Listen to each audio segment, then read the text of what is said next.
the trading post. You must learn, flip cards, comics, profits you earn. Rookies to legends, we break it all down. Teaching you the hustle that runs this town. Analyze the flips, predict who's hot. Bellman autos, refractors, the chase don't stop at the trading post. You must learn. Knowledge builds fortune, now it's your turn. Welcome everybody, I'm your Uncle Rob. Today I've got David. Now I got Jacob on there, but I had David on the That's your me. thing. I'm David. Sorry about the confusion. My dad's Jacob. So okay. Yeah, we no run worries. we run the I just business wanted together. to clear it up because it probably shows underneath your name. So we're Hmm. talking to David today. Yes. And David, you say that you're into Pokemon, you're into sports cards and Hmm. miscellaneous cards. Yes. But Absolutely. all modern, not vintage, raw and not slabbed.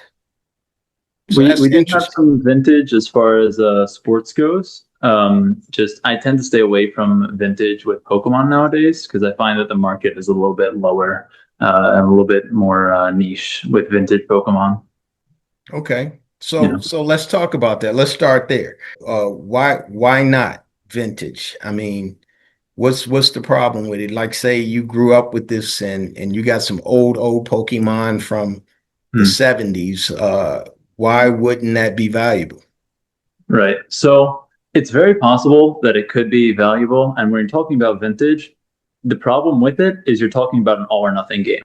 So you're either talking about, the Charizard top hit that at a PSA 10 could be going for millions of dollars, or you're talking about something that's $1 to $2. You know what I mean? So it's very much all or nothing. And especially with how the market is now, people are very, very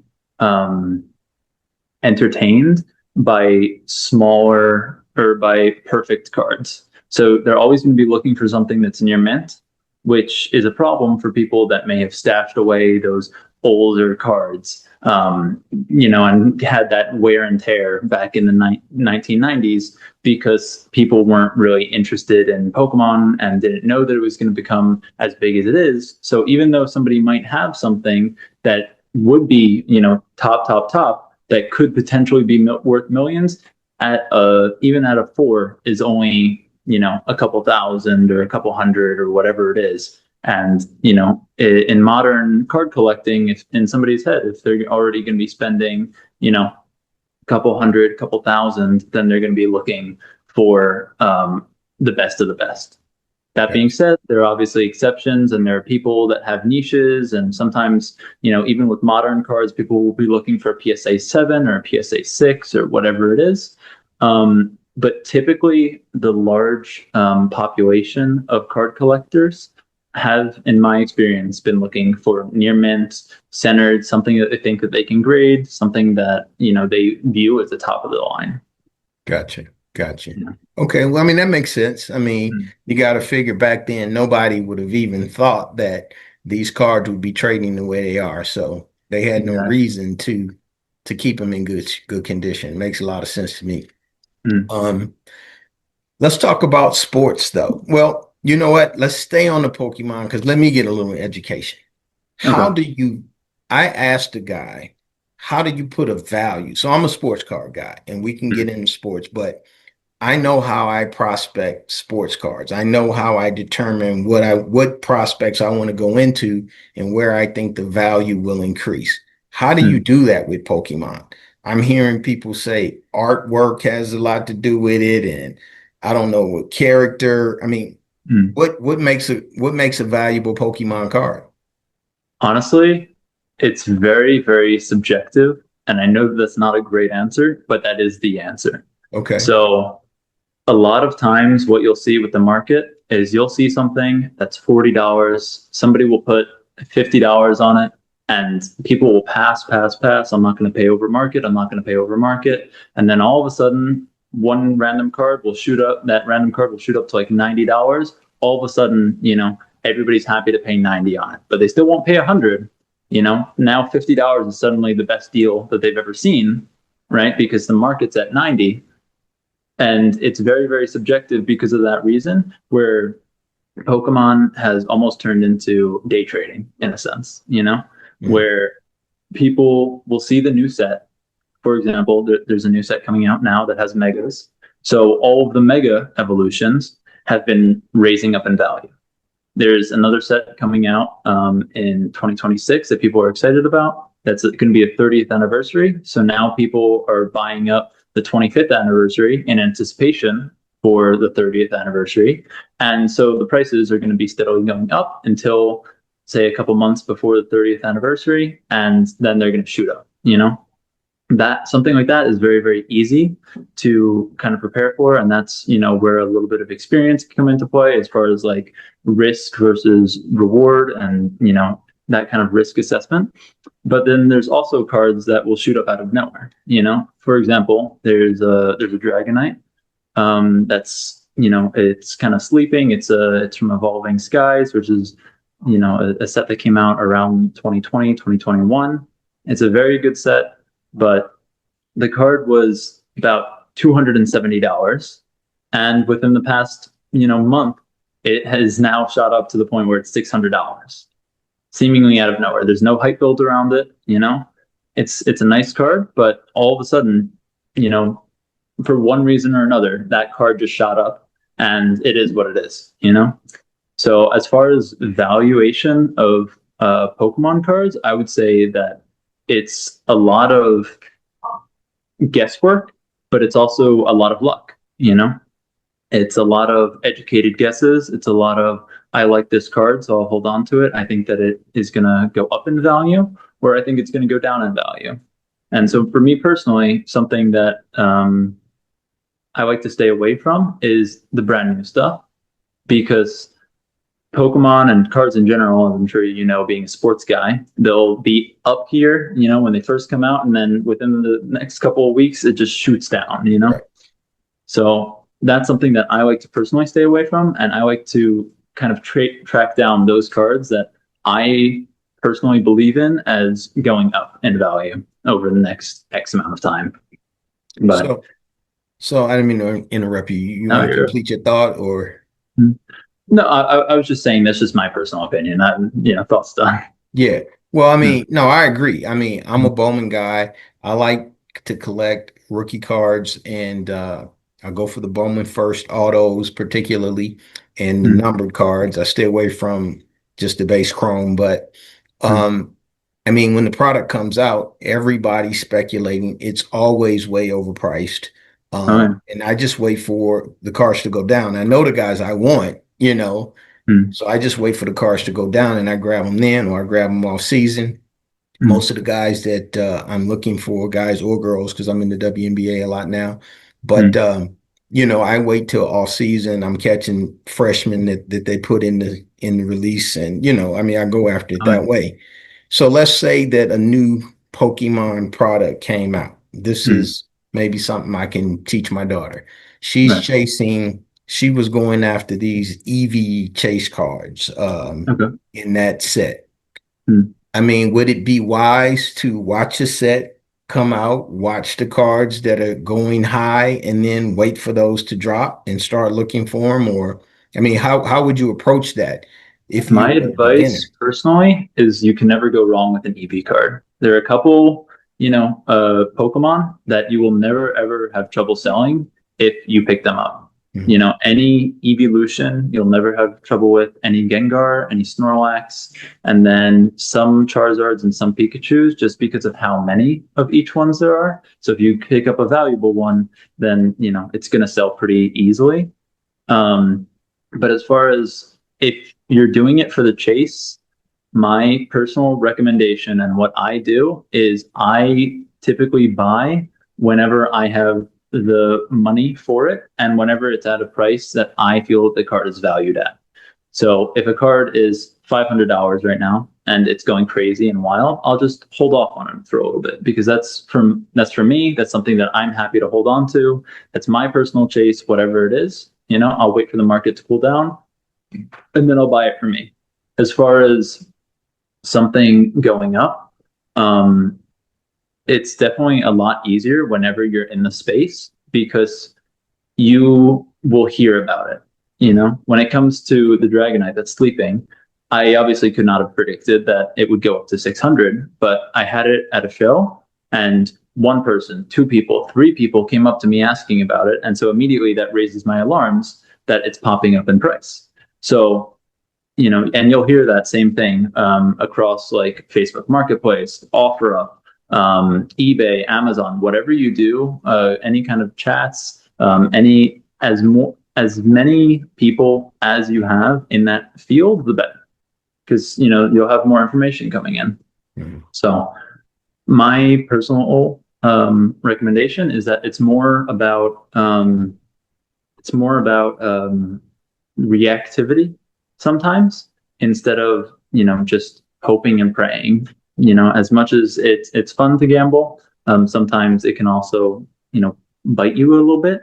Yeah. So you kind of want to put yourself in a position where you can make those educated guesses instead of those dry guesses.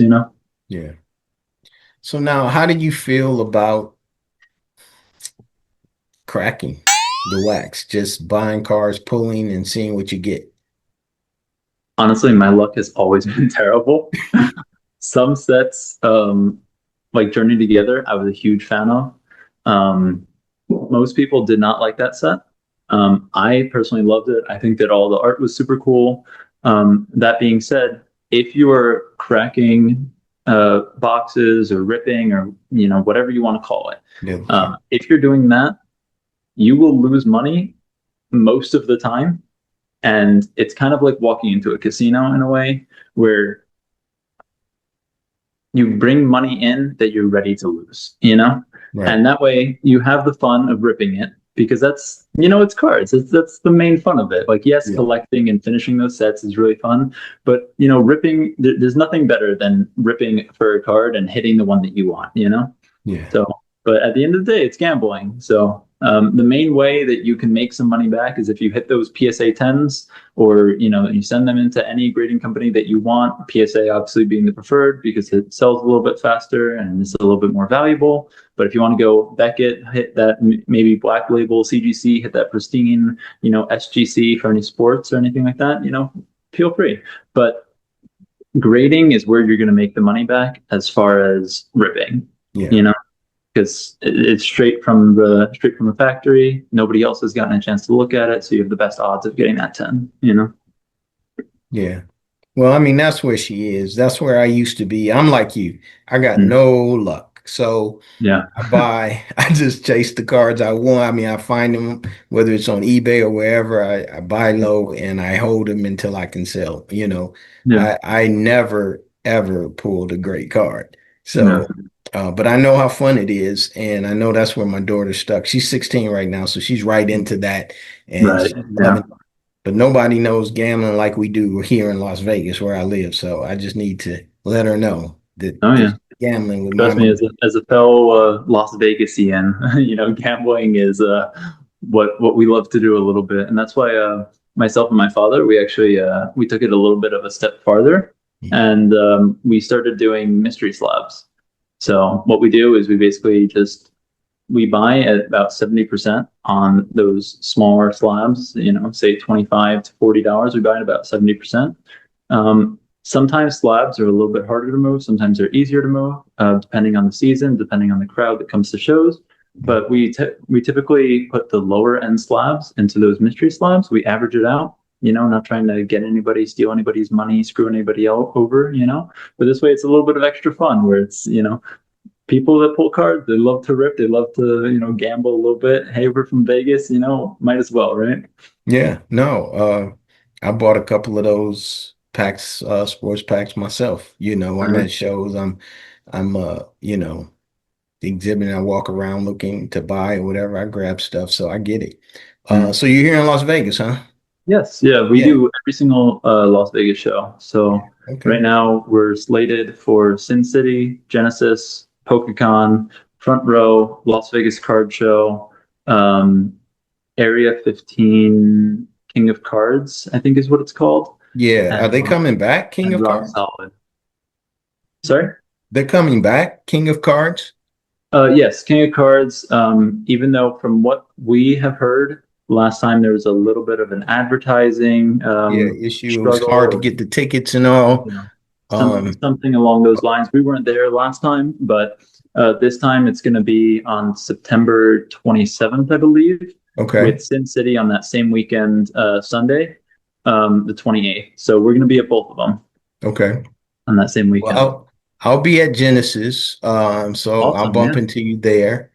Absolutely, you will. Now that I know you're here and we'll bump into each other in person, I'll be right up front in Genesis. My daughter will be there first. I won't get there till around noon on Saturday, but I'll be there all day Sunday. So I'm sure we'll bump Awesome, yeah. Well, here, let me show you. Typically my father likes to wear our logo on the hat. Okay. So look out for Perfect. this. And you'll be able to spot us from across the way. We'll have the mystery, like I said, but we're timeless treasures. I'll give them a hat. Yeah, we can even give you a hat if you want one. Perfect. Perfect. That'll work. This was a great conversation, man. I really appreciate you coming on. Yeah, Is there thank you for having me. anything that you want to cover before we get off? Any other insight you want to give? Um, I would say, as far as insight goes, the bottom line is know what you're willing to pay for. If you have X amount of money, put a budget for yourself. If you have a card that you're willing to pay $80 for, market's at 100, just wait for market to calm down. If you're happy paying $80 for that card that is at $70 and you see a vendor has it for 80, maybe you can bring it down. But at the end of the day, remember that this is a passion thing, and so there's PC and there's flipping, right? And that's it. People lose that a lot when it comes to cards and this and that. And then that's my main advice. But what I would say for anybody watching is, please stop by Genesis. What I do on the Instagram all the time for Timeless Treasures is I like to do a little fun thing where I will randomly spin a wheel, hit 5 cards. If you have any of those cards, you just come by. You show me the card. Don't need to sell it to me. Don't need to trade it. Nothing. Just show me that you have it, and you get a little discount. I think it's a little bit fun, and yeah, be on the lookout for this symbol. All right. Okay. You want to give them all your information, your social media? Absolutely. So Instagram is our primary one right now. I do Marketplace as well under the same name, but that's typically for selling. So our Instagram is timeless_treasures LV for Las Vegas, but we'll be at every single Las Vegas show. So if you're in the area, if you're ever in Arizona, Utah, California, we're starting to get into Pasadena front row. We went to a show in Mesa. We went to a show in Salt Lake. So we're all over the place a little bit. So if you have a show that you're interested in us doing, please feel free to DM me on Instagram, again, at timeless_treasures LV. I try to respond to every DM, even if it looks like a bot. All right. But that's a little shortcoming of mine personally. But right. yeah, I hope to see you guys at the show. I hope that I was helpful in some way or another, and I appreciate you having me on. Well, definitely. I appreciate your time. I appreciate you being on. I will see you at Genesis, and I will hope to see you at Collectibles in February. Absolutely. Just send me an info for that. Don't forget. I will. Okay? I will. All right. Take care, man. I appreciate it. I'll see you on Saturday. All right. Sounds good. I'll see you there. All right. Thank you. Bye.